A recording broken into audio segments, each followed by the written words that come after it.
These objects including inscriptions, sculptures, coins, architectural fragments, pottery and objects of terracotta, stone, metals and glass. Objects which were required first aid treatment were treated at the site. In compliance of the order dated 13 September, these objects were handed over to the district administration. मतलब ऐसा ये कह रहा है कि SI के सर्वे में जितनी चीज़ें उनको मिली थी कोर्ट के ऑर्डर की कंप्लायंस में, उसको उन्होंने डिस्ट्रिक्ट एडमिनिस्ट्रेशन को सौंप दिया है. Scientific investigation survey operations were carried out carefully, ensuring that during all these operations no damage is caused to the existing structure. अब जीपीआर सर्वे पे एएसआई की क्या फाइंडिंग है मैं वो आपके सामने रख रहा हूँ. GPR survey in the north hall indicated a small skin hole type cavity in the floor at 1-2 m depth towards the north door. A steep and deep narrow cavity adjacent to the central hall passage, and the floor having a large accumulation of mortar bed thickness. The presence of rectangular gravel filled passage akin to a side opening doors towards the south is observed at a depth of 46 m at the basement level in south corridor. A similar opening at the shallower level down to 3 m is observed in the north corridor, north of the north hall and west of the cellar. Rows of 3 to -4 m wide cellars are observed adjacent to the corridor area, and 2 m wide well is concealed in cellar S1. इसका हिंदी अनुवाद यह है कि SI को अपने GPR सर्वे में जो 6 point उन्होंने उसमें लिखा है, उसमें उन्होंने लिखा है कि रो 3-4 m में जो वाइड सेलार्स हैं उसमें कॉरिडोर के बगल में एक चौड़ा कुआं, एक वेल होता हुआ जीपीआर सर्वे में उनको दिखा है. अब प्री एग्जिस्टिंग स्ट्रक्चर पे एएसआई ने डिटेल फाइंडिंग दी है, वो मैं आपको पढ़ के बता रहा हूँ. Based on the scientific studies and observations on the central chamber and main entrance of the pre existing structure in existing structure. मतलब ऐसा ये कह रहा है कि सेंट्रल चेंबर और main entrance of the pre existing structure में एक एग्जिस्टिंग स्ट्रक्चर है. वेस्टर्न चेंबर और वेस्टर्न वॉल में है. Reuse of pillars and pilasters of pre existing structure in existing structure. मतलब ऐसा ये कह रहा है कि जो पहले का स्ट्रक्चर था एक हिंदू मंदिर का, उसी के पिलर्स को रीयूज यहाँ पे किया गया, दोबारा इस्तेमाल किया. एएसआई ने माना है कि वहाँ पर हिंदू स्ट्रक्चर है, एक प्री एग्जिस्टिंग स्ट्रक्चर है. एएसआई ने जो शब्द यूज किया है वो कहा है प्री एग्जिस्टिंग स्ट्रक्चर है, उसके ऊपर ही उसी के खंभों को यहाँ पे इस्तेमाल किया गया. Inscription of the existing structure, फिर Arabic and Persian inscription on the loose stone, फिर sculpture remains in the cellars etcetera. It can be said that, अब ये एएसआई का जो कंक्लूजन है मैं वो आपको पढ़ के सुना रहा हूँ. It can be said that there existed a large Hindu temple prior to the construction of existing structure. मतलब एएसआई ये कह रहा है कि ये कहा जा सकता है कि यहाँ पे एक बहुत बड़ा भव्य हिंदू मंदिर था prior to the construction of existing structure. मतलब इस मस्जिद से पहले इससे पहले यहाँ पे एक हिंदू मंदिर एग्जिस्ट करता था. ये एएसआई ने अपनी कंक्लूसिव फाइंडिंग दी है और ये बहुत महत्वपूर्ण फाइंडिंग है. एएसआई का जो कंक्लूजन है मैं वो बता रहा हूँ. It can be said that, मतलब ये कहा जा सकता है that there existed a large Hindu temple prior to the construction of the existing structure. मतलब अभी जो स्ट्रक्चर है, इस स्ट्रक्चर के पहले एक यहाँ पे लार्ज हिंदू टेम्पल था. ये बात एएसआई कह रही है कि ये बात कही जा सकती है. तो उसमें कुछ प्रमाण मिले हैं हिंदू मंदिरों को? बहुत प्रमाण मिले. तो ये एएसआई का जो कंक्लूजन है वही. अभी आप मेरी बात सुन लीजिए, सवाल उसके बाद एक बार आइए.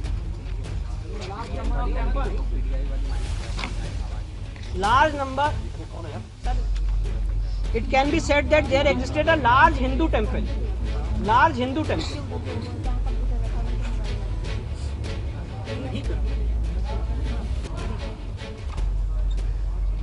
अब उसके बाद सेंट्रल चेंबर और जो मेन एंट्रेंस है उस पे जो एएसआई का कंक्लूजन है वो मैं पढ़ के बता रहा हूँ.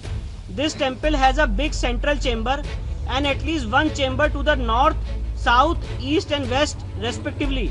Remains of 3 chambers to the north, south and west still exist, but the remains of the chamber to the east and any further extension of it could not be ascertained physically as the area is covered under a platform with stone flooring. Central chamber of the pre-existing structure forms the central hall of the existing structure. मतलब ऐसा ये कह रहा है कि जो यहाँ पे था, मैं इसको फिर से हिंदी अनुवाद कर दे रहा हूँ कि यहाँ पे ऑलरेडी एक प्री एग्जिस्टिंग स्ट्रक्चर था और प्री एग्जिस्टिंग स्ट्रक्चर का क्या स्वरूप था उसकी यहाँ पे उन्होंने डिटेलिंग की है. फिर इसके बाद आगे बढ़ जाते हैं. तो ये सारी डिटेलिंग यहाँ पे की गई है. जी फिर से पढ़ा। The temple had a big central chamber and at least one chamber to the north, south, east and west respectively. Remains of 3 chambers to the north, south and west still exist, but the remains of the chamber to the east and any further extension of it could not be ascertained physically as the area is covered under a platform with stone flooring. मतलब ऐसा ये कह रहा है कि जो एक जो सेंट्रल चेम्बर है उसके वहाँ पे एटलीस्ट एक चेम्बर है उसके नॉर्थ में, साउथ में, ईस्ट में और वेस्ट में, और उसमें से जो रिमेन्स हैं 3 चेम्बर्स के वो आज भी देखे जा सकते हैं नॉर्थ साइड में इस तथाकथित मस्जिद के, साउथ में और वेस्ट में जो आज भी एग्जिस्ट करते हैं, पर जो बाकी रिमेन्स हैं वो इस समय नहीं असर्टेन हो पा रहे हैं क्योंकि वहाँ पे एक प्लेटफॉर्म स्टोन फ्लोरिंग की गई है। वो सेंट्रल चेम्बर हुआ जहाँ पे असर्टेन नहीं हो पा रहा। जी ये सेंट्रल चेम्बर और मेन चेम्बर की बात हो रही है। सेंट्रल और मेन चेम्बर में असर्टेन नहीं हो पा रहा, बाकी सब जगह पे असर्टेन हो पा रहा। जी जी ठीक है।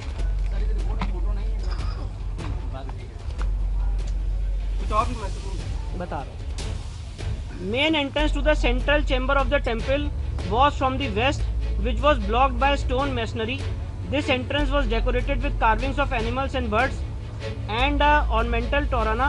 The large arch gateway had another smaller entrance. Figure carved out of the small entrance has been chopped off. A small part of it is visible as most of it is covered with bricks and stones and mortars which were used for block the entrance. फिर इसके बाद western chamber और western wall के बारे में जो SI ने finding दी वो बता दो। Eastern half of the western chamber still exists, whereas the superstructure of the western half has been destroyed. This chamber was also connected with the north and south chambers through a corridor accessible from its north and south entrances respectively. Remains of this corridor in the northwest side came to light on removal of garbage and debris. The western wall of the existing structure is the remaining part of a pre-existing Hindu temple. ये बहुत महत्वपूर्ण finding है ASI की। ASI ने कहा है कि जो पश्चिमी दीवार है इस तथाकथित मस्जिद की ये पार्ट है एक प्री एग्जिस्टिंग हिंदू मंदिर का। मतलब एएसआई ये कह रहा है कि जो पश्चिमी दीवार है ये पश्चिमी दीवार एक हिंदू मंदिर का पार्ट है। दिस वॉल पश्चिमी दीवार This wall made of stones and decorated with horizontal moldings is formed by remaining part of western chamber, western projections of the central chamber and western walls of the 2 chambers on its north and south. Central chamber attached to the wall exists unchanged, whereas modifications have been made to both the side chambers. All these chambers had an opening in the all 4 directions. Decorated arc entrance of central, north and south chambers towards west have been blocked. तो ऐसा ही उसका प्रारूप बता रहे कि कैसे कैसे यहाँ पे एक प्री एग्जिस्टिंग हिंदू मंदिर हुआ करता था। इसके बाद पिलर्स पे जो एएसआई की फाइंडिंग मैं वो बता रहा हूँ। The pillars and plasters used in the existing structure were studied systematically and scientifically for the enlargement of the mosque and constructing सहन parts of pre existing temple including pillars and pilasters were reused with little modifications. मतलब ऐसा ये कह रहा है कि जो इसमें खंबे लगे हुए हैं वो खंबे हिंदू मंदिर के थे और उसी को रीयूज किया गया। माइन्यूट नहीं, ये खंबे की बात हो रही है। पश्चिमी दीवार की फाइंडिंग खत्म हो गई है। अब जो पश्चिमी दीवार की फाइंडिंग खत्म हो गई है, अब जो नेक्स्ट फाइंडिंग है खंबे की फाइंडिंग है। ये खंबे जो पिलर्स जो खंबे मिले हैं वहाँ पे व्यास जी के तहखाने में और जो जितने तहखाने वहाँ पे जितने खंबे मिले हैं उस खंबे पे एसआई की क्या फाइंडिंग मैं वो बता रहा हूँ और दोबारा पढ़ के सुना रहा हूँ। The pillars and pilasters used in the existing structure were studied systematically and scientifically for the enlargement of the mosque and constructing सहन parts of pre existing temple including pillars and pilasters were reused with little modification. मतलब जो हिंदू मंदिर के खंबे थे उनको दोबारा इस्तेमाल किया गया कुछ मॉडिफिकेशन करके। Minute study of pillars and pilasters in corridor suggests that they were originally part of pre-existing Hindu temple.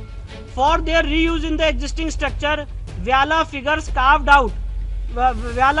carved on either side of lotus medallion were mutilated, and after removing the stone mass from the corners, that space was decorated with floral design.